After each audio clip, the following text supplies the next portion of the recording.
American Pinball registers 4 new pinball trademarks. Stern unveils their insider program. Pinburg sells out in seconds. Again! Hi, my name is Joosten from Pinball Magazine, and with me is... I'm Martin Ayub from Pinball News. And welcome to this month's recap of February 2019. And usually we say what a month it's been, but actually this month actually was rather slow.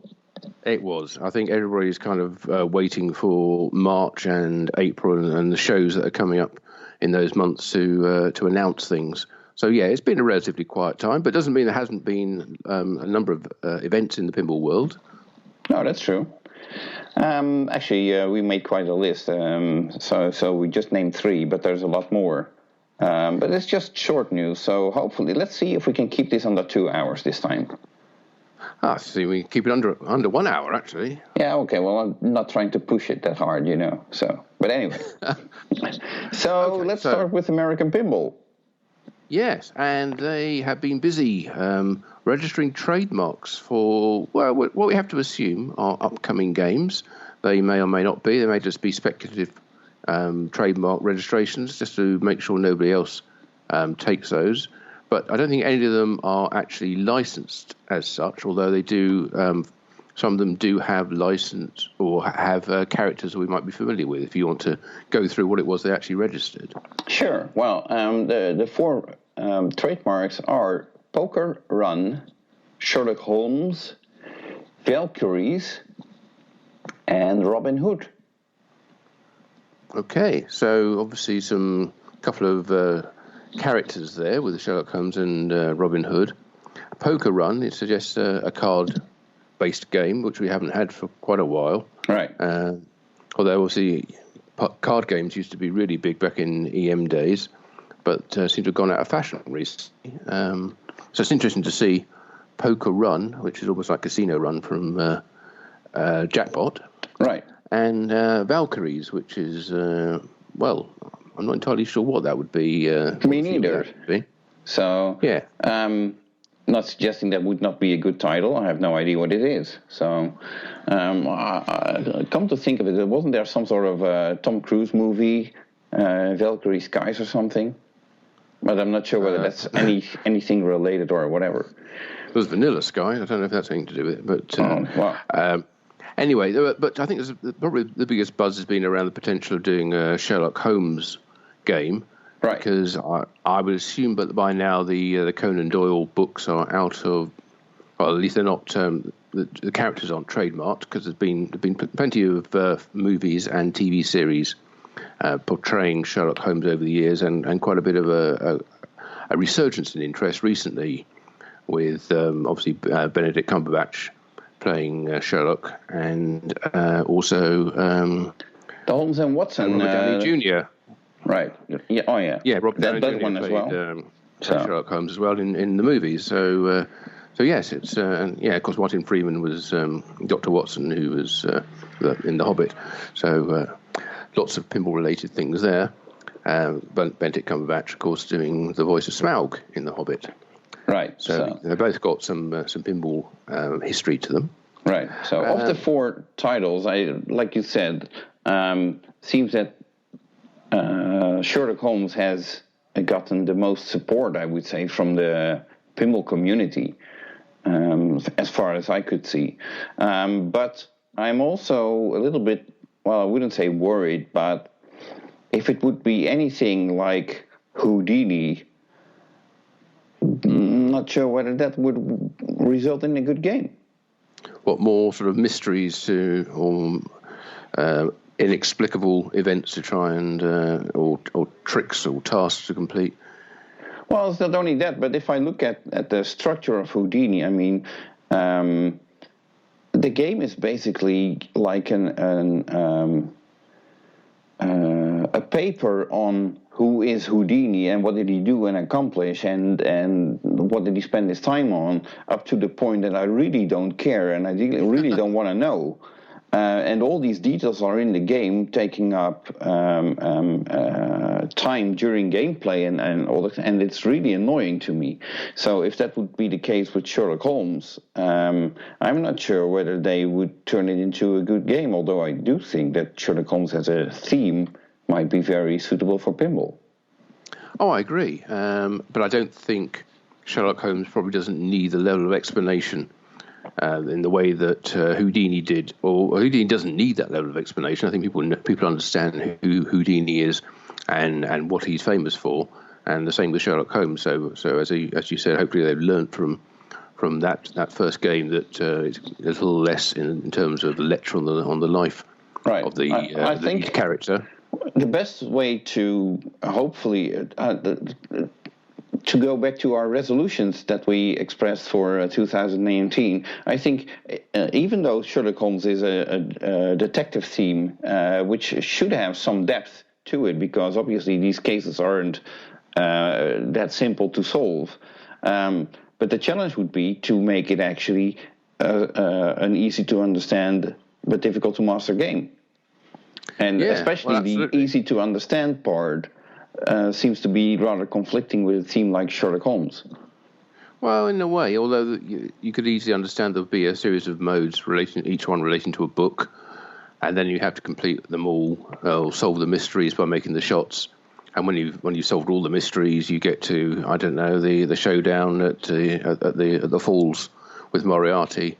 The kind of wizard mode at the end. Right.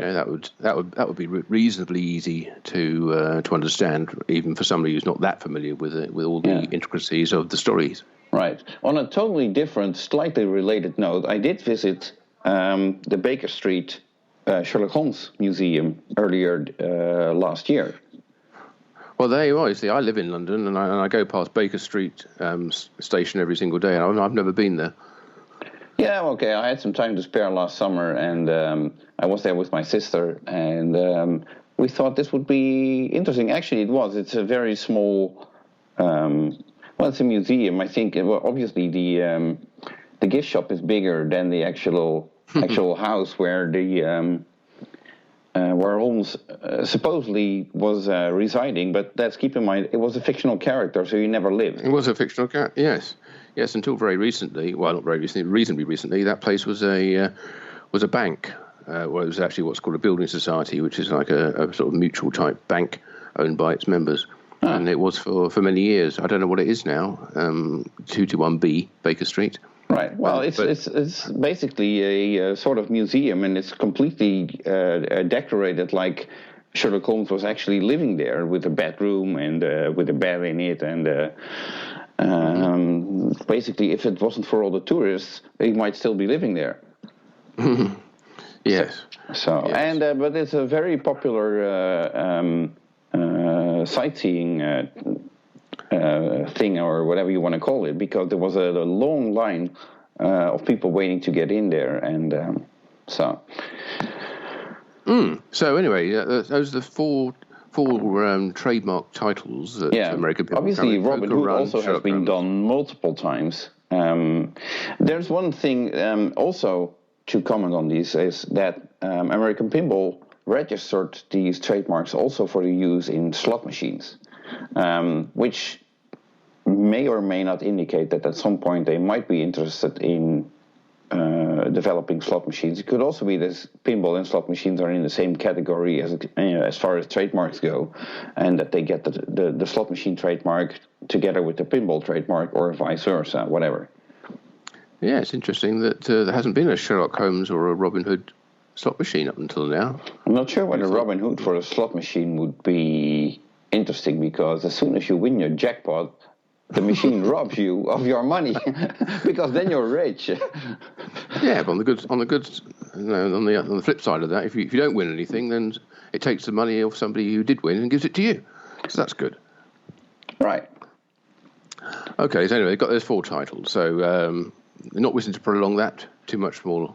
Let's move over to Stern, who have unveiled a new money-making scheme for them called their Insider Program. Right. And basically, the idea is, you pay $20 a month. I think $29 a year, I think it is. Oh, you're absolutely right. I was thinking of somebody else. Yes. So about $30 a year then, $29.99 or something for a year's access, and that gets you early access to various promotional stuff, videos. Webinars with design crews and all that, podcasts with design crews, all that kind of stuff. But it also needs to be mentioned that while you might get certain background info earlier than other people, their Stern distributors and dealers will still receive all that info before the people are actually paying for that info. Right. So it seems like they've set up three tiers of releasing the information. First of all, to their distributor network. Secondly, to the insider program, and thirdly, to everybody else. And of course, all that assumes that nobody in the distributor network leaks it out in advance, and then nobody in the insider program also leaks it out in advance to the rest of the world. So, that's an issue that Stern really has not been capable to keep secrets for most of the commercial games, I would say, because actually the contract games, like the Supreme one and the Primus one, well, they were sort of like coming by as a surprise. Yeah, absolutely. Yeah. So, yeah, but they were kept under wraps very well. But as you say, either by deliberate leak or accidental leak or malicious leak, maybe even. Most of the other titles have been pre-announced or certainly well known about, and aspects of them have been released to the public domain long before Stern actually put out any kind of press release.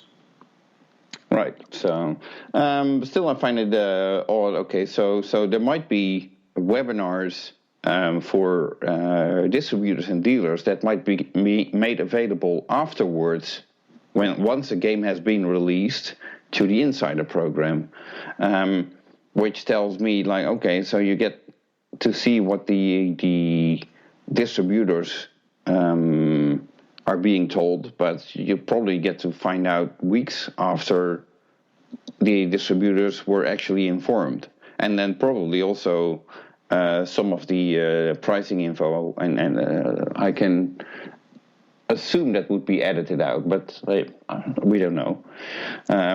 Still, it seems to me that you call it a money-making scheme. First of all, I'm not sure how many people would sign up for something like this, and second, it seems like a lot of extra work for Stern. Well, absolutely. I'll be surprised if it actually lasts beyond the first couple of years, because in order to keep the value going, it is going to be a lot of work having to produce exclusive content. And you mentioned things about, or at least they mentioned things about Stern parties, getting exclusive access to parties if you're a member of the insider. But none of this has actually come to pass yet. So until it does, you've no idea what it is you're paying for if you subscribe up front. So you might as well, kind of wait until there's something you really want to be part of and then sign up. I don't think it's a calendar year sign up. You can sign up at any point. Right. And then your subscription runs for 12 months from that point onwards. Right. But it does seem like a huge amount of effort. But maybe it's obviously part of their plan to build up their global lifestyle brand label that they put on everything they send out, to try and make Stern Pinball have some an increased level of cachet to it. And if you're part of the insider, which is a lot of other brands do this as well, give you access, try and charge for an insider program to give the same kind of level of preview or exclusivity. It makes perfect sense for them to give it a go. If it doesn't work out, or if it turns out to be too much effort for it, they can always quietly sort of discontinue it at some point. Right. It may not be the nicest thing to say, but let's not forget that Stern Pinball, basically every press release that we've seen announcing a new game from them is basically the same press release with a couple of word changes. I mean, the template for the press release is definitely the same. Okay, the game gets announced, and we're very happy to be working with this. Then there's a quote from Gary Stern: "He's so happy to be working with this and this party or whatever," and give another compliment. It's going to be a wonderful game. Yes, absolutely. Yeah. And basically, it's every game the same press release with a few slightly changed details. Now, the average public might not be aware of that, but you and I, as journalists, we are. So that makes me a little skeptical on that they are now all of a sudden going to show all this insider information to their insider program. And in fact, there's a video for the insider program in which you have there's a shot of George Gomez and a couple of designers walking into the engineering area where George Gomez is like waving at the viewer or the cameraman, whatever, like, come on in with us. But from what I understood, that's not going to happen. It's not like you're going to get all access and that you'll be going like, hey, Steve Ritchie, what's your next game? Oh, I'll be working on because you're an insider program, I can tell you right away. No, that's not going to happen. So no, in that sense, I'd be naive to assume that. Yes. Yeah. So I'm not sure whether I see any added value, but maybe I'm spoiled as a journalist, and I don't know. No, I think Stern do produce quite a lot of multimedia content for their games. They do promotional videos, behind-the-scenes stuff, making of, that kind of stuff. So if you're getting access to that earlier, maybe there's some value to that. Well, but in the end, everything's going to be out there for everyone to see, and basically, as soon as anybody on the insider program, well, not anybody, but virtually anybody on the insider program sees it, they'll share it, and it'll get out, and then you could be looking at literally seeing it 10 minutes before the rest of the world does. Right. So, but then again, we'll see how it goes. So, but I agree with you. Yes, Stern is doing a lot of multimedia content. On the other hand, the content that they are making, if you're really interested in the behind the scenes of the making of a game, like I've been trying to unveil in Pinball Magazine, previous issues, and all of the things that happen to the design team and inspires them, or what's the reasoning behind a certain toy, or all that kind of stuff. Yeah. They don't go into that. No, you get a 5-minute video, which is probably very expensive to make. You get single quotes, one sentence quotes from people from the design team saying something about the game, but you still don't get the insights behind why they went with a certain thing for this or for that, or we had this on the table and we completely scrapped that because it wasn't reliable enough, or all that kind of stuff. The stuff that people usually are really interested in, that's not in. They're not showing that. There's two levels, though. I mean, there's the promotional side of it, which is all about selling the game, and then there's the detailed enthusiast side, which is probably where I'm thinking that the webinar is going to come in, is where you will actually be able to ask those kind of questions to the design team, which maybe, if only the insider people can actually ask the questions. Right. They're the only ones who get the opportunity to do that, and everybody else just gets to see, the stream afterwards. Right. Then there's some value there, maybe. Right. But then I'm reminding myself while you're saying this, I remember talking to Greg Ferris about the Star Trek game, which they did. What was it, like 5 years ago, or maybe even more? Because once the game was out, I was interested in getting all the details.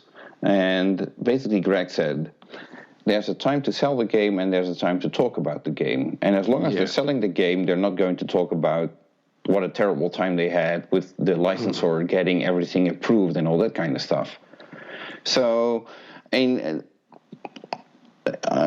a nice gesture to see the Stern Insider program being initiated, but I'm still curious. Like you said, how long will it last, and will it actually be providing any background info that's actually interesting for people to find out?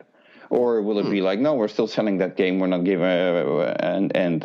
we're not going to bite the hand that's feeding us, in a sense that they're not going to be discussing any, let's call it, work relations with licensors and approval processes and all that kind of stuff.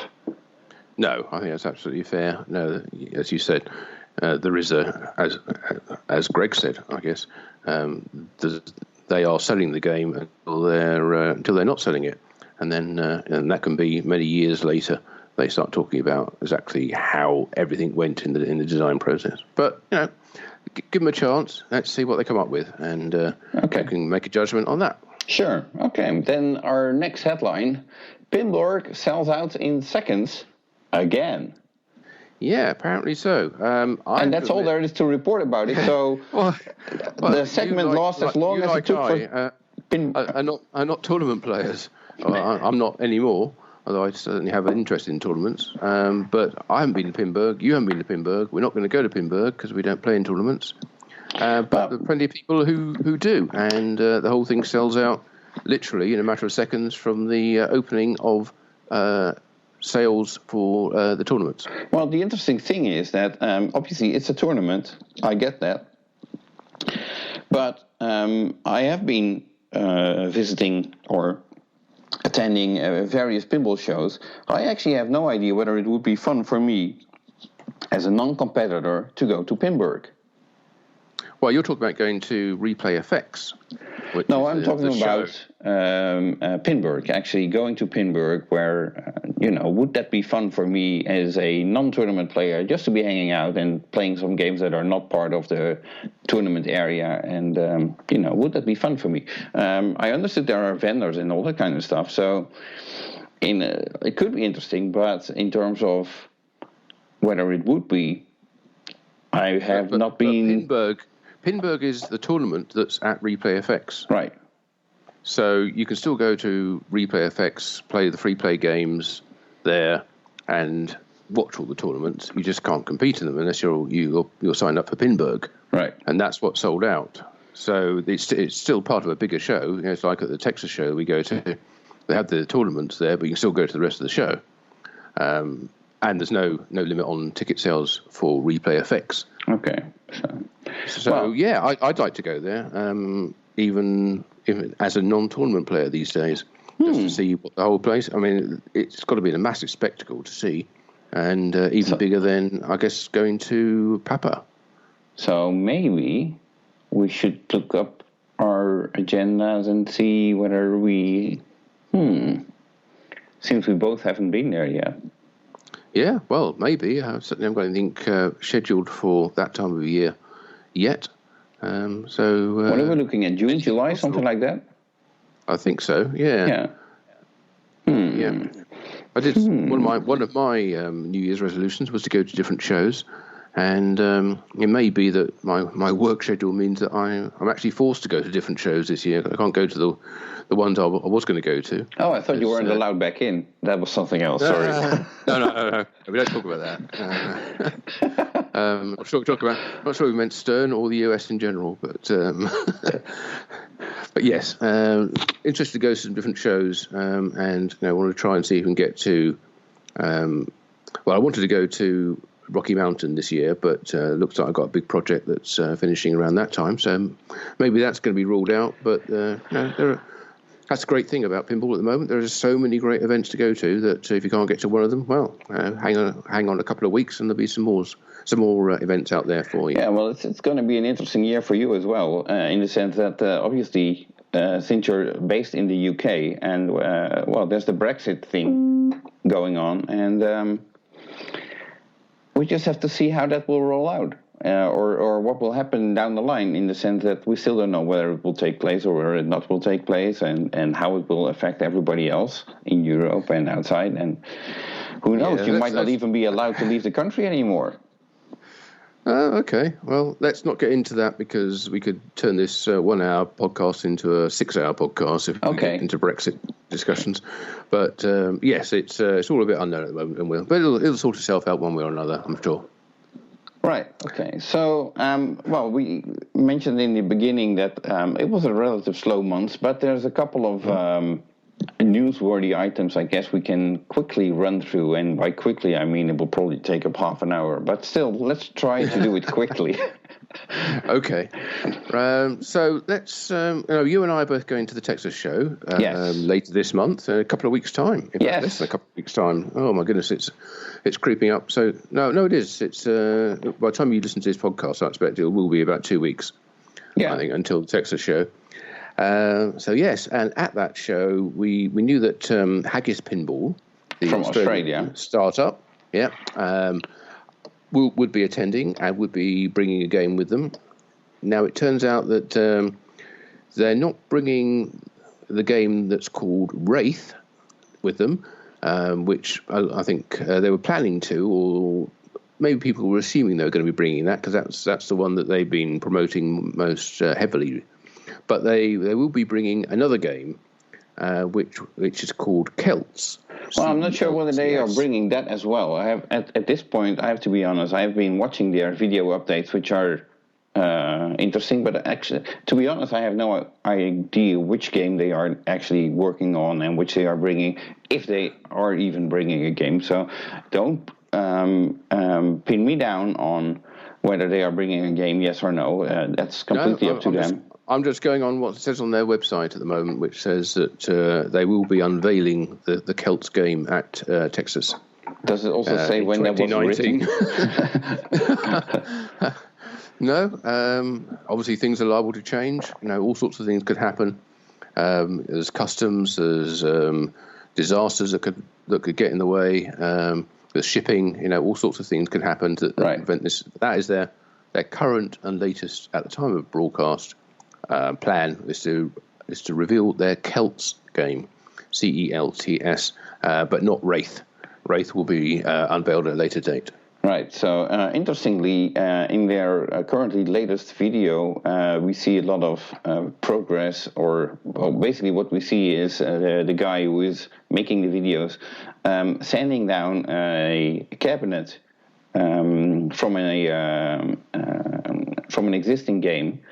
Mm-hmm. And preparing that for the game that they are currently working on. Now, the interesting thing, or maybe not that interesting, that cabinet is sort of like an EM type or early solid state cabinet, which means that it doesn't have the height to allow play fields to have ramps and all that kind of stuff. So it could be interesting to see what kind of game they will be revealing, if anything, because it appears to me that the cabinet would not allow the game to have ramps and all that kind of stuff. Now, that could still be very interesting. I mean, Total Nuclear Annihilation doesn't have any ramps, and I think that's a very interesting game.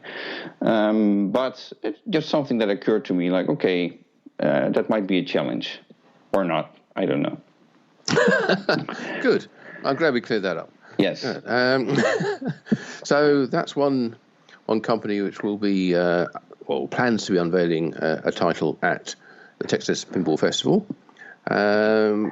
Let's just jump ahead a little bit there, because there's a little more Texas Pinball Festival news, right? Isn't there, about particularly related to one of the key organisers of the show, Ed van der Veen, right? And who up until very, very recently, has been a sergeant in the police department.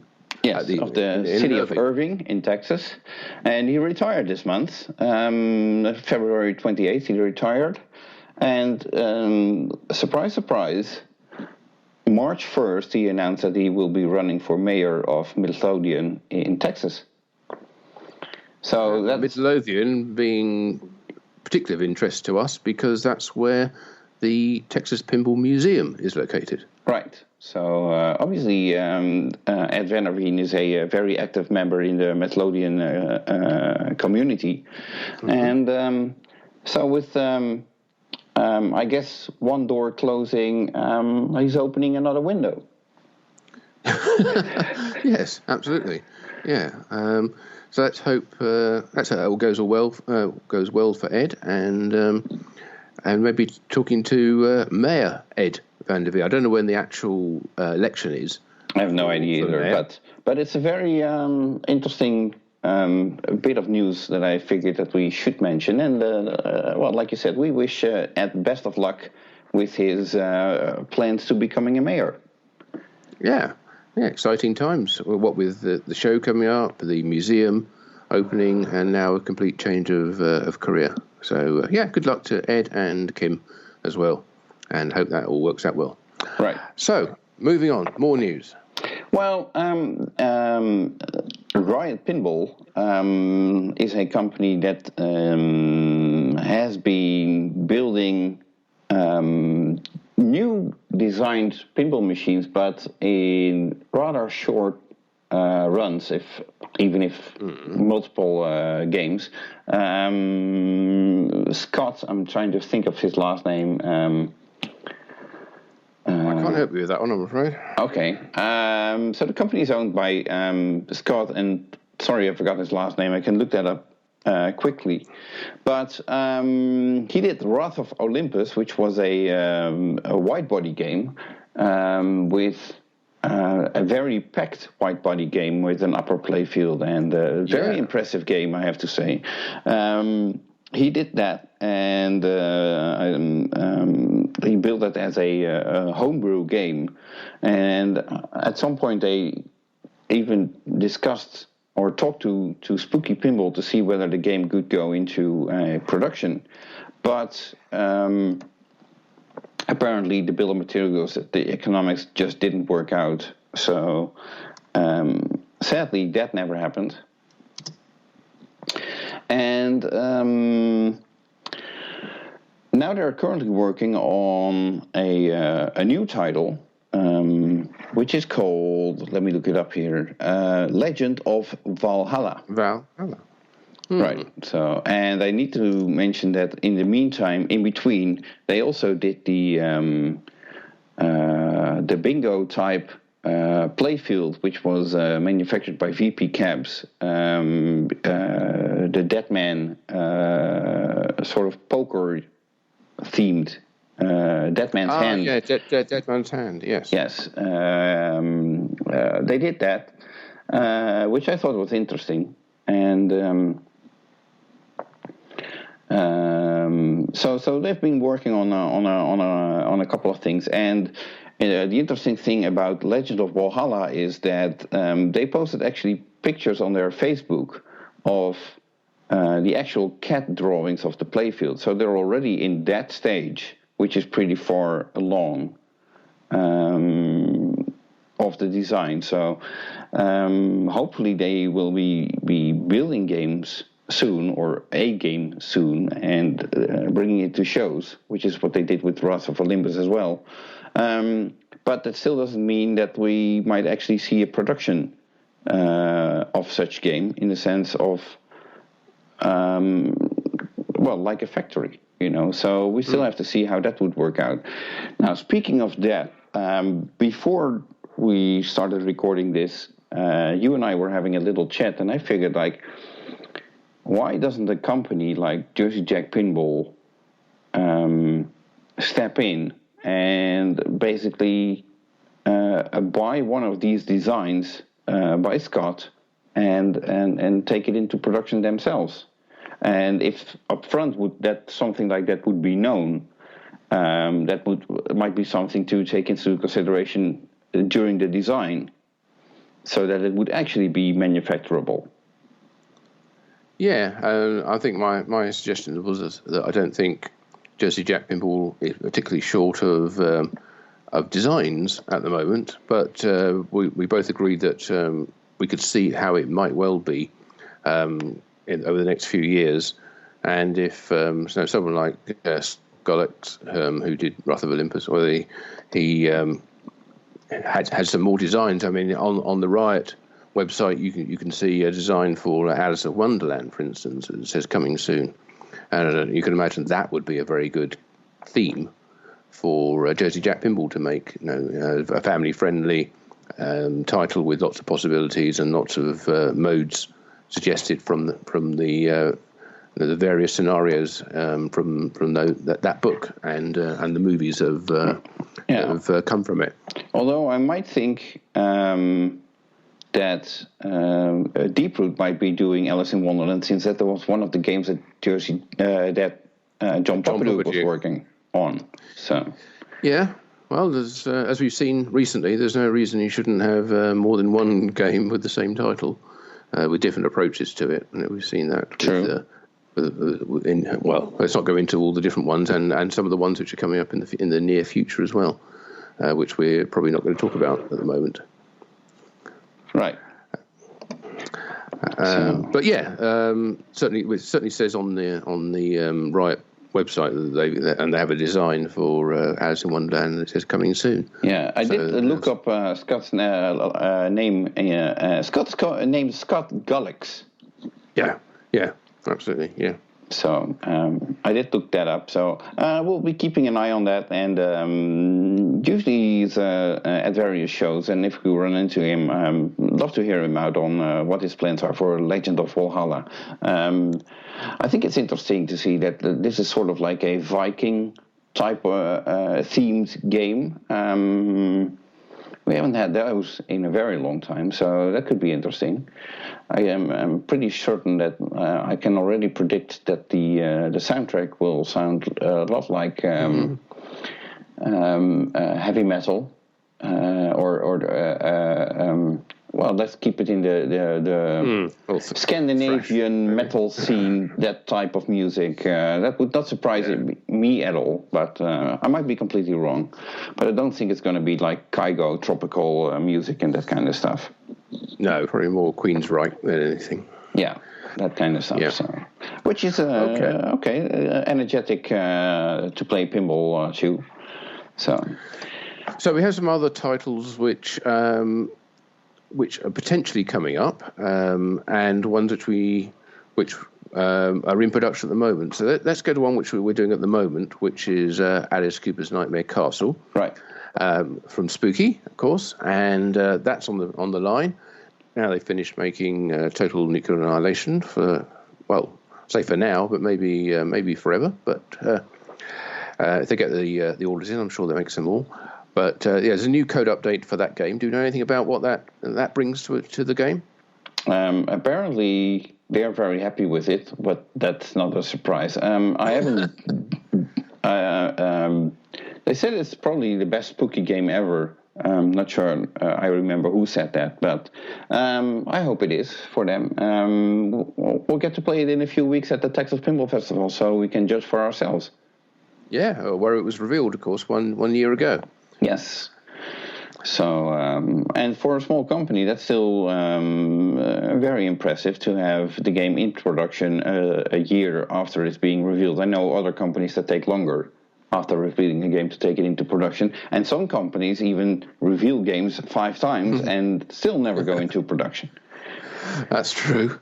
But to be fair to Spooky, it didn't take them a year because they were waiting to develop the game. It took them a year because they had all those Total Nuclear Annihilations to build. I'm sure they would have liked to. Well, they're happy to make those, but I expect Alice Cooper was probably ready to go some time ago.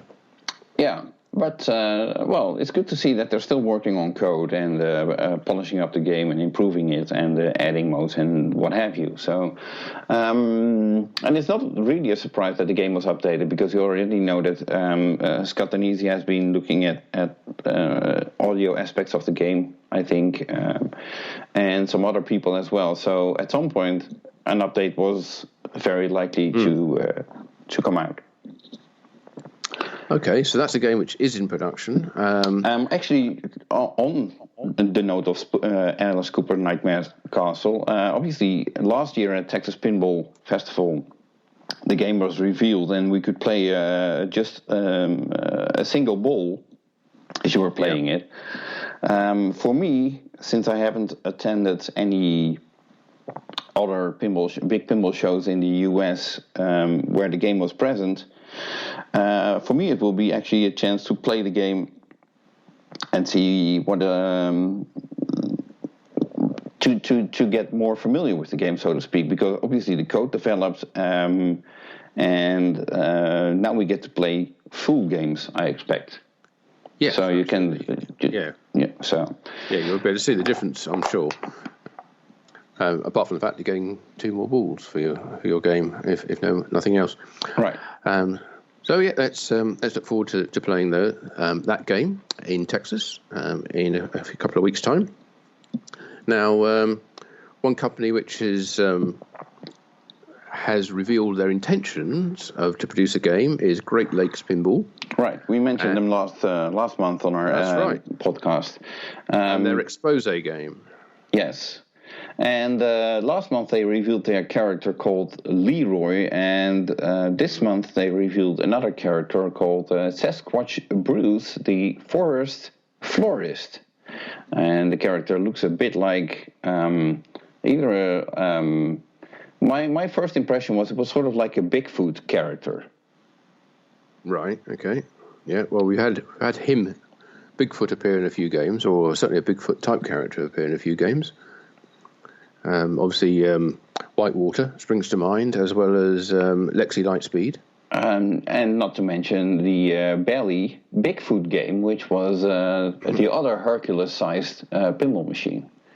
But apparently there were only 1 or 2 built, and the game was destroyed after many years of being in storage at Belly, and nobody wanted it or whatever. I don't know. So yeah. But we still have the pictures, or some pictures of it. So yeah, and this new character, Sasquatch Bruce.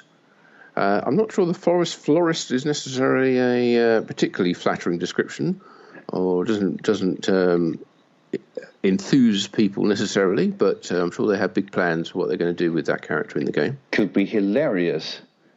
It could well be. Yeah, maybe it's taking the theme in a different direction to where we thought it was going.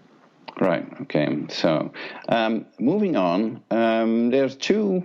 we discussed Stern Pinball briefly, but there's a little bit more news involving Stern Pinball, being that the spike schematics have been,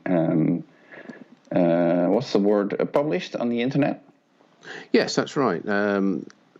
There have been a number of problems in the past with various versions, and there have been many versions of the spike control system, and in particular the node boards, and the way that they have in some cases become unusable, and people have had to buy replacements because they were no longer in warranty after a reasonably short time. And then they weren't that cheap to buy either.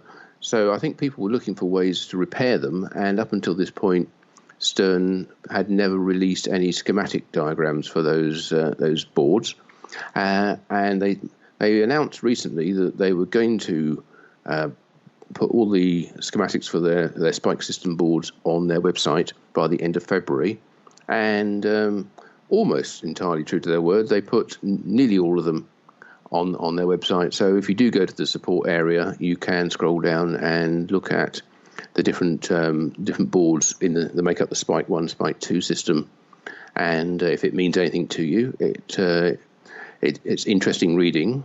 I think they've been redone specifically for the website. I don't think they're the ones which were necessarily used internally, because they've been cleaned up a bit, I think. But even if you can't read them yourself, or they mean nothing to you, it does mean that the information is out there, and maybe other people can actually have a good shot at repairing a spike board which is no longer functioning, unless it's down to the internal code of some of the chips on there, or the controller chips on there. In which case, it's going to be harder to get to. But if it's a component level failure, then there's a good chance they can be fixed now without having to buy a new one, which is good news. Well, that depends, because obviously these boards are using microelectronics, which are making it a lot more difficult to repair them. It's not like the old board sets where you just like, oh, I need to replace this capacitor and this resistor, and off you go. It doesn't work like that anymore. Well, it kind of does. I was looking at this at the schematics earlier, and in essence, they're the same. But yes, there are there's a lot of surface mount equipment or components on there which requires a little more skill to remove or replace. But it's not something that's beyond the realms of the hobbyist to do. Right. But if it gets to some of the surface mount microcontrollers, then that's much harder, and that is certainly specialist work. But it doesn't mean there won't be people out there who will offer that service. Right. Now, what's interesting, or at least I hope it is, are the schematics detailed enough that it would allow basically anybody to start building their own spike boards? It would to a degree, except it comes down to the firmware in the controller chips, which you can't necessarily get to. It's not quite clear yet just how that works, because it's also possible when you program these things to make them impossible to read. So once you've written the code to them, you can't then connect up to them and read the code back and see what it's doing. Right. So it may not work that way, and you can be sure that Stern aren't going to release that proprietary code for anybody to make them themselves when they can sell them at a good premium. Right. So I think the answer to that is probably, in the most part, no. Okay, hold on. I think my phone is buzzing, or is it your phone? Oh, not again. No, my phone's not here, actually. My phone's on charge. Right. No, then it must be me. Here it is. Well, it's our monthly returning guest, who needs no longer any introduction, Gary Flower calling. Correct. So, let's see what he has to say then, shall we? Well, I know that he's not going to the Texas Pinball Show, but it could be interesting. Going to the Midwest Gaming Classic. And, I understand there's some exciting news from that show. Okay, well, let's see what he has to say. Yeah, this is going to be really good. I'm looking forward to this, because I've been talking to Gary, as you have, and I'm sure he told us there's a lot of stuff he wants to tell us. So Let's see what he's got to say. Okay. Oh, crap. He just hung up. He's so impatient. He knows that we're doing this podcast, and it takes a little time to read his intro. Oh. I mean, we aren't exactly doing his full biography of his life in pinball, so he should give us a 30. Oh, well, whatever. I'm sure he'll be back soon to tell us. Well, I say back. He'll be on soon to tell us all the latest, because I'm sure he's got a lot of exciting information he wants to impart. Well, and speaking of the Midwest Gaming Classic show, you and I both will not be going there, which is a pity, but the show is the same weekend as the Flip Expo event in France, which is actually where we are going. Yeah, absolutely. Yeah, it's a shame there are so many shows. Well, in a way, it's a shame, but clashes are inevitable, and we couldn't miss Texas, I don't think. Even though we do both want to go to the Midwest Gaming Classic as well, but it's just a bit too much of a gap between those two shows for us to stay out there for the entire duration when we've got work to be getting on with. Yes, exactly. So now the interesting thing is, Jack Warnieri of Joosten Jack Pinball will actually be going to the Flip Expo show. Again, because he was there last year where we interviewed him together. Yes, and so I am assuming that we are going to interview him again, which really makes him a regular guest on our podcast, I would say. He's certainly on more frequently than Gary. Yeah, oh yeah, definitely. And now the interesting thing is, and this is pure speculation from my end, so I have a suspicion There's a rumor that the new Jersey Jack game is certainly not going to be revealed at the Texas show. Although we might see the limited edition Yellow Brick Road of The Wizard of Oz, which is a new model basically, and we'd still have to see whether it will be stripped down or not or whatever. But the next new game, people are sort of expecting, maybe partly because of this podcast suggesting it, that the game might be revealed at the Midwest Gaming Classic. Well, Jack told us he was going to be revealing 2 games this year, so that would imply a first half and a second half game. Right. And well, he actually narrowed it down to a spring game and a fall game. So right. Mm-hmm. So well, spring with the Midwest Gaming Classic show being the midst of April already, spring's almost over by then. Yeah, and as I understand it, there's a good chance that Stern Pinball will be revealing their next title at the Midwest Gaming Classic. I don't know whether another company would want to get in on that as well and try and take them on, or whether they prefer to have the spotlight to themselves. Well, in a way, I think it would be interesting if they would, in the sense that... Oh, definitely interesting, yes. Obviously, Stern is expected to come out with the next Steve Ritchie game. Jersey Jack will be coming out with the new Pat Lawler game. So you have basically Steve Ritchie versus Pat Lawler battling it out in terms of like who gets the most attention and which is the most talked about game and how will people respond.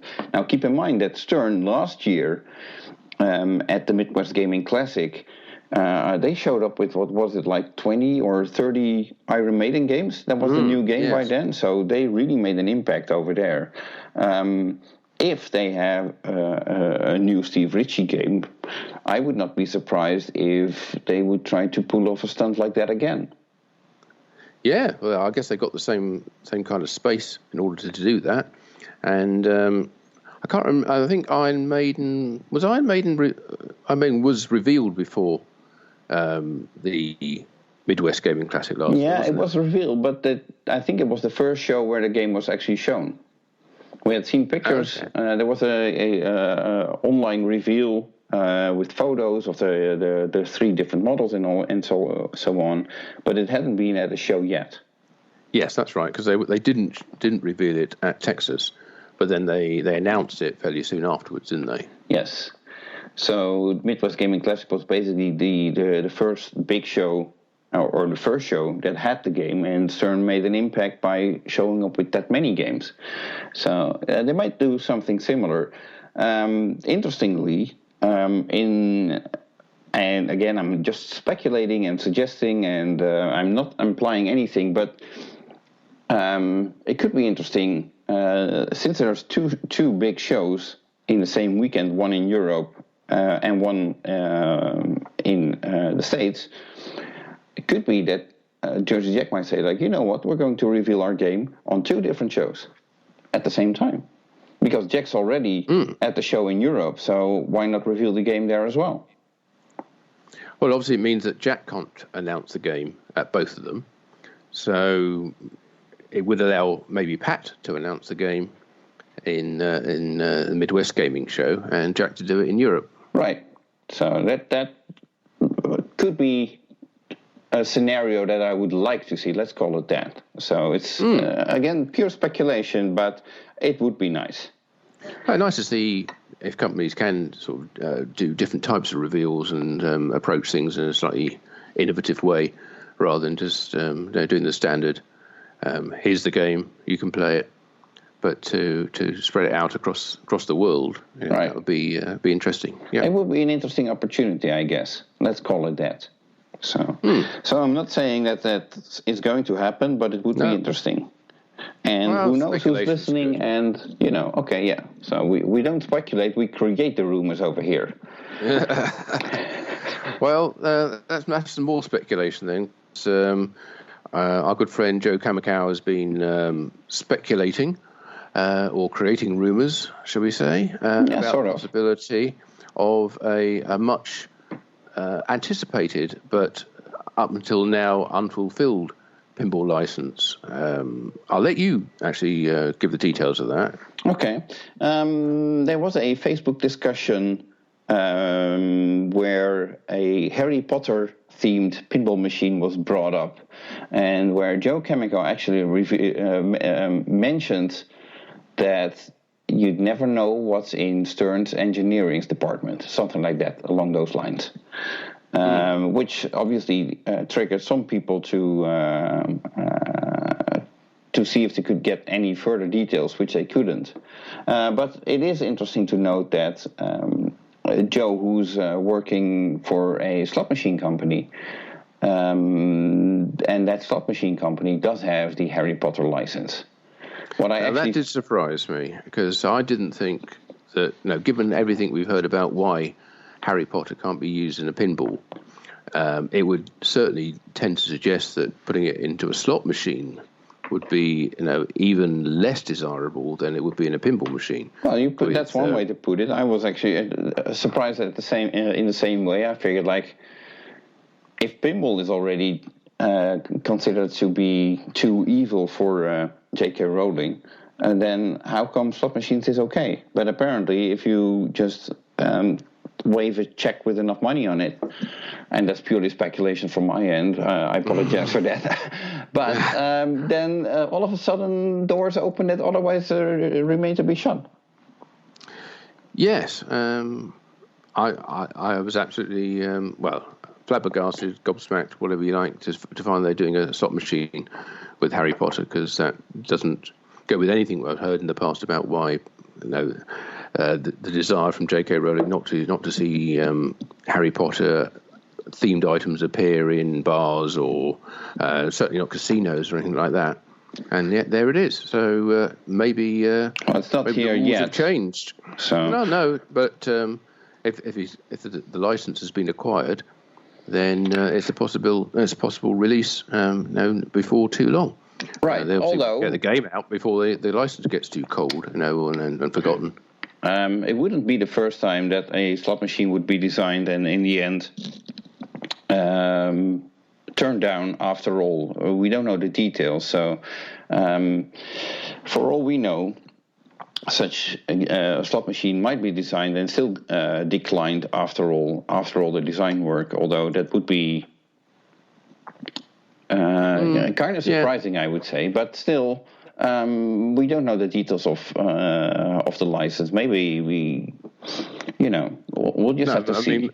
Maybe it's just a pitch to Warner and to J.K. Rowling. Exactly. And they say, show us what it would look like, and we'll say yes or no.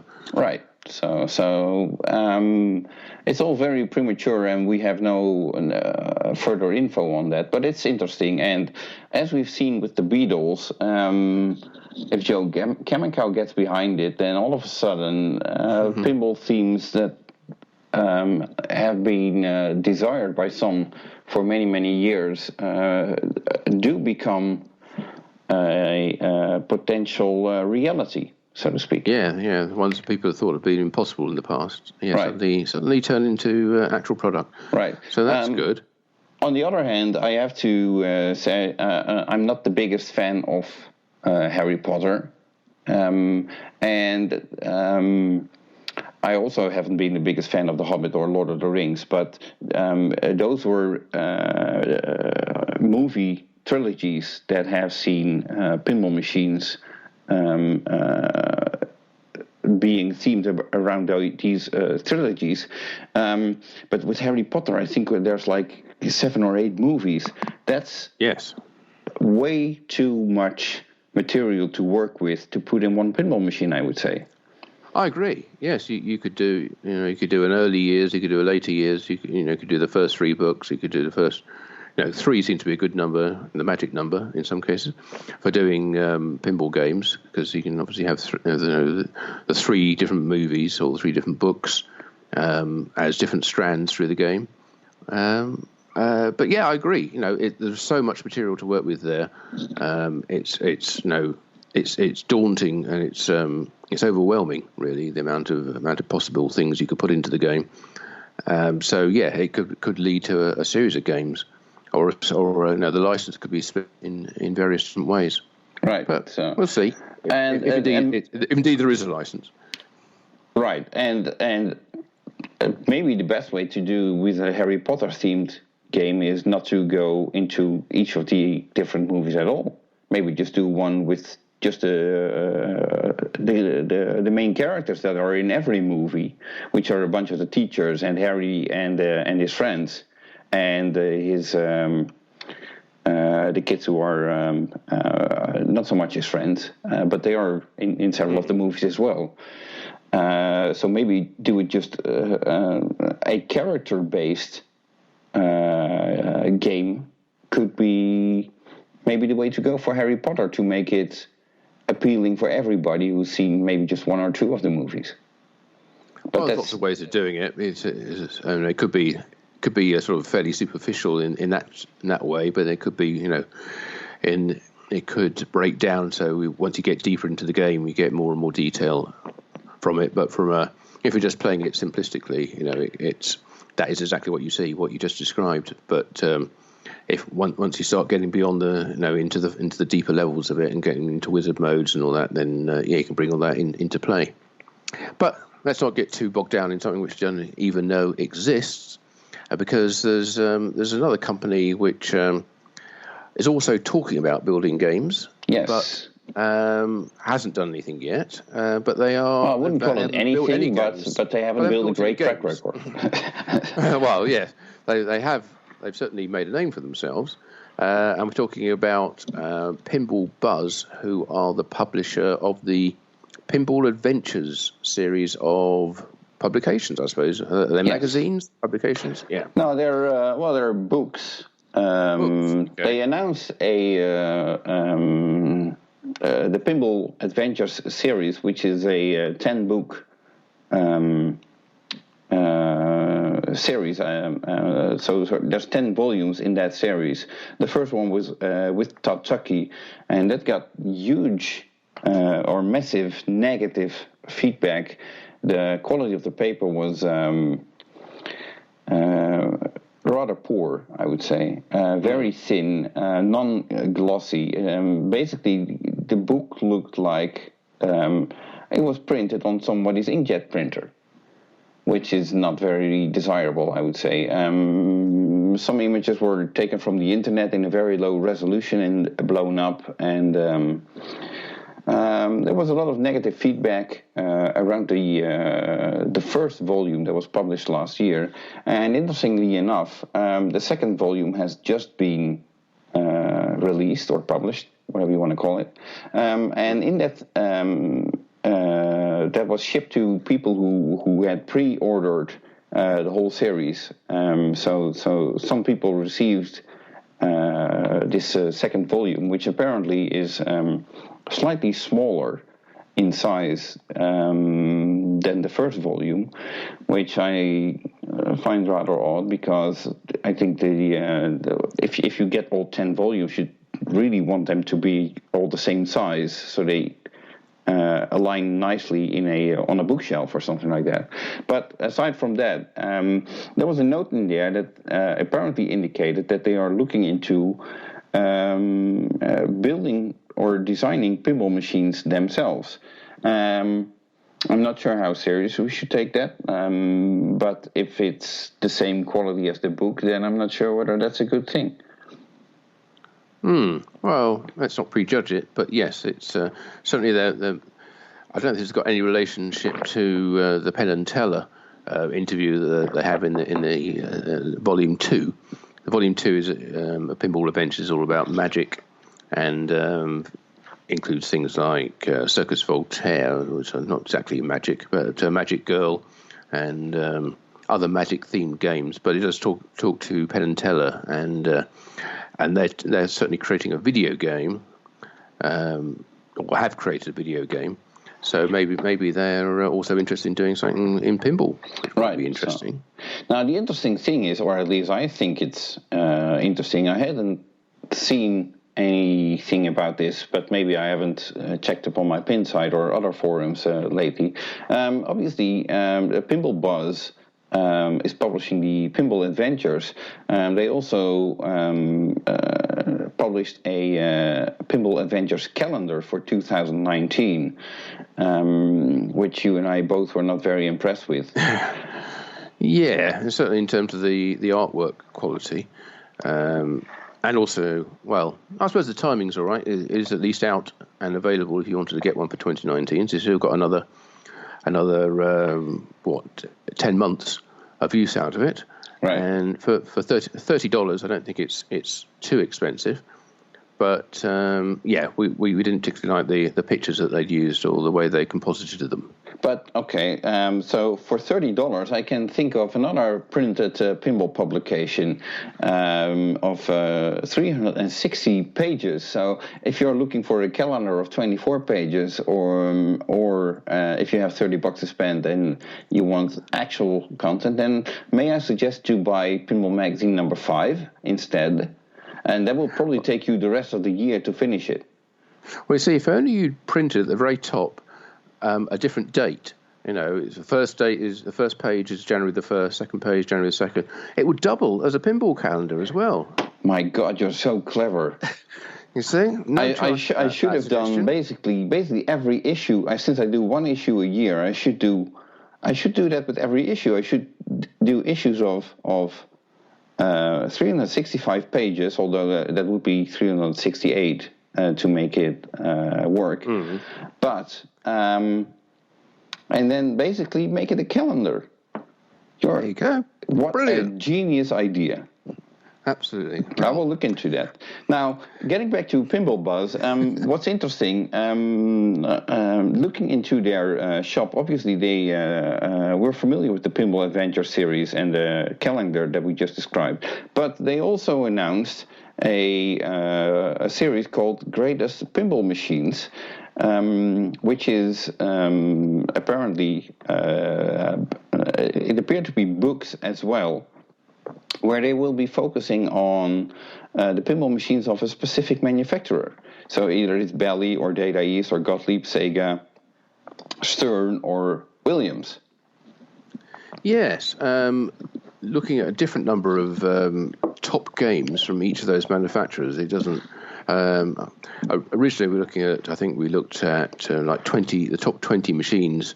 And then we both sort of saw they had a Sega one. We thought, well, what are the top 20 Sega machines going to be? And in fact, they're only doing 10, I think, of the Sega machines. So whether they're going into them in more depth. I think they're only 10.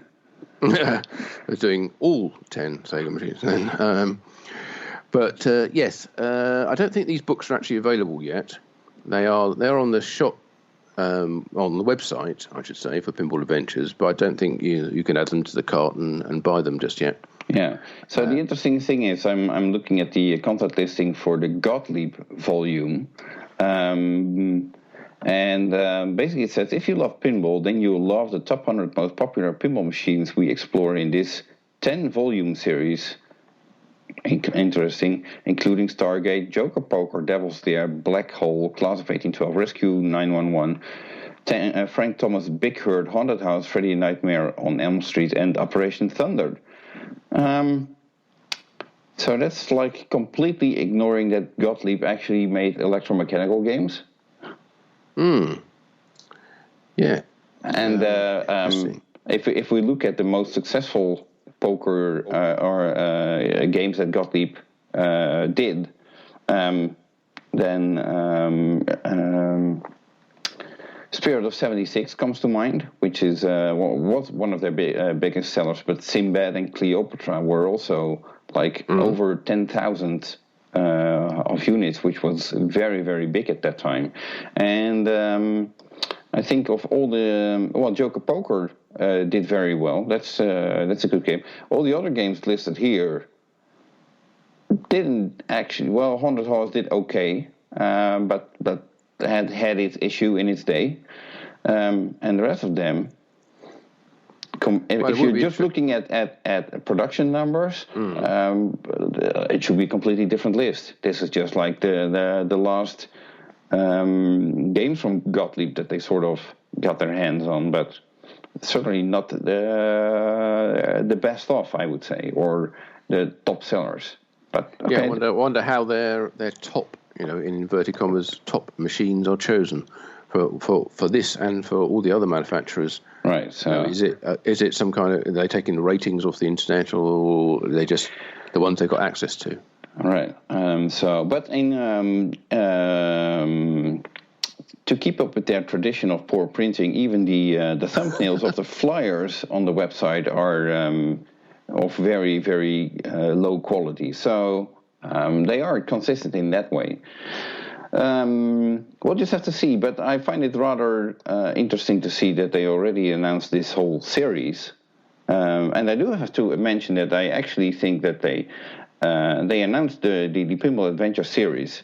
In a relative short time, they came up with Volume 1 and now Volume 2 within just a matter of months. So as a publisher, I have to be impressed with that, because I know how long it takes me to publish an issue of Pinball Magazine. But on the other hand, if I look at what's happening on Pinside, on the forum, they're not building the best name for themselves right now, as people obviously have issues with the quality of the product and the content of it. And instead of listening to the people, they're more attacking people, which is not the best strategy to build yourself a good name, a good reputation, I would say. Yeah. Well, on the plus side, they have announced what all the different themes are for the 10 volumes that they're going to produce.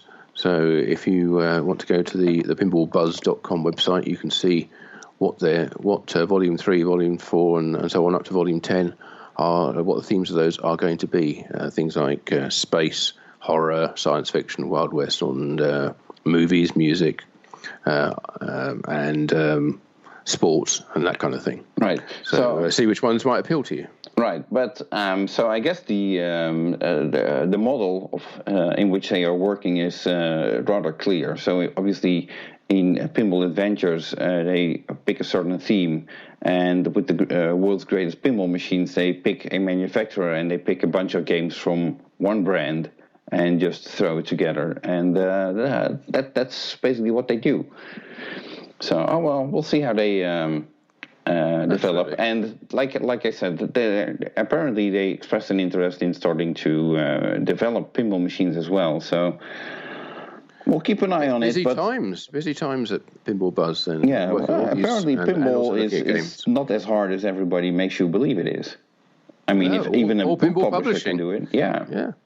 So well, you've shown us how easy it is. So you obviously led the way. Yeah, well, I think because we made it look easy, there's so many people trying to do the same what we are doing, or at least a few. But that's okay. Good luck to them. Yeah, competition's a good thing, and the more information there is out there, the better, I think. Right, okay. So let's round this up. Yes. Obviously, this is the month of the Texas Pinball Festival. That means there were... aside from Martin and myself hosting our So You Think You Know Pinball Pop Quiz at the happy hour at the opening of the show on Friday, so make sure you're there on Friday at the happy hour at 6 p.m. In the bar area. We'll be hosting our So You Think You Know Pinball Pop Quiz with prizes donated by Stern Pinball, Jersey Jack Pinball, American Pinball, Spooky Pinball, and those four at least are confirmed. And I'm still working on a few other manufacturers to see whether we can get some swag from them to give away as well. So if you want to win prizes, make sure you're... selection of prizes. Yes. Yep. So, and of course, you and I will both be donating prizes as well in form of magazines from my end and whatever you may have. Any stuff I can scrabble around in the Pinball News prize box and throw in the suitcase. That'll be on the prize table as well. So now, obviously, at the Texas Pinball Festival, there will be plenty of pinball celebrities, I would say, in the sense of pinball designers and programmers, people from the design team, all that kind of stuff. So let's see. Well, let's put it like this. Make sure you check in for our next podcast, because we might have interviews with people from the Texas Pinball Festival, and you might want to hear what they have to say. Yeah, and I've actually asked, because I'm going to the Arcade Expo show the week before, and I've asked the owner of that, John Weeks, if he'd be willing to do an interview for us as well.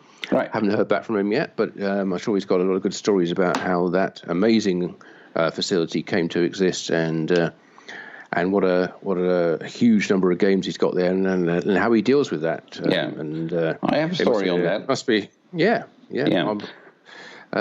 Be good to hear from John in the next podcast. But I say that's not confirmed yet, but we'll see what we can get from Banning. The funny thing is, I'm actually planning to interview John in Pinball Magazine number 6. He was actually scheduled for an earlier edition of Pinball Magazine, and I interviewed him. I recorded the entire interview on my phone, and 2 weeks later my phone died. Oh, no. So I lost that interview. So I haven't been able to publish that, and I haven't been able to interview John after that. So, but that's a little side note. But I am considering John for Pinball Magazine number 6. So make sure you mention that to him as well when you see him later this month. I shall remind him that you're waiting for his call. I think it would probably be me calling him, because if I have to... Okay, let's not go there. But, okay, let's round this up. This was most of the most interesting pinball news that we could find for the month of February 2019. If you're going to the Texas Pinball Festival or Arcade Expo the weekend prior to that, Martin will be there, so if you see Martin walking around, do say hello. He always appreciates that a lot. And if you're going to the Texas Pinball Show, we'll both be there, so make sure... say hello to both of us, because we both like to hear what you think of this podcast and Pinball Magazine and Pinball News, because it's feedback is what makes them better than ever each time. Yeah. So we look forward to seeing you there, or if we don't see you there, then we'll be back next month, looking back at the month of March, together with the reports from those shows and all the other events that have happened, and any of the podcasts that we can pull together. Right. Okay. So thank you for listening, and until next month. Goodbye.